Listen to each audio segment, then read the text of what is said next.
A lot of snowboarding games like to cover the screen with buttons.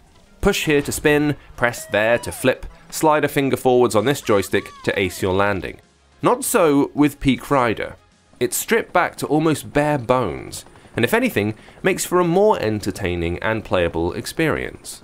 The skill here isn't in pulling off combos or tricks, nor is it from finding the best lines. This is a game about near misses, huge cliffs, and twitchy reactions. Your main controls involve tilting your device.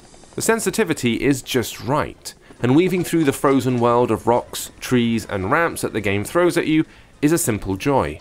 Push on the screen when you've launched off a ramp or the edge of a precipitous cliff, and you'll pull off a random trick. Release your finger prior to hitting the snow, and you'll slide away with a bunch of points. You've also got a trick meter at the bottom of the screen. You fill this up with near misses. This basically involves going perilously close to the stumps and stones that you're trying to avoid. Once the gauge is full though, the next time you leap, you'll be able to do something ridiculous. Most of the special tricks involve no longer being attached to your board, and you can fit a couple into one jump to get the most points.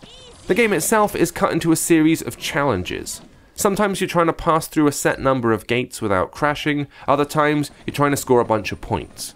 There are levels where you face off against other boarders as well, to see who can get the best run.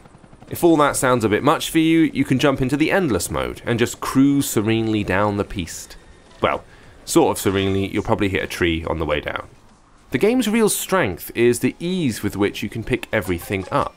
In no time at all, you're going to be working towards mastery of the mountains.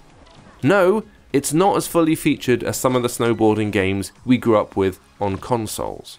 But then, it's not trying to be any of those games. Essentially, this is a stripped down, over-the-shoulder auto runner, with a frozen theme and a little bit more freedom.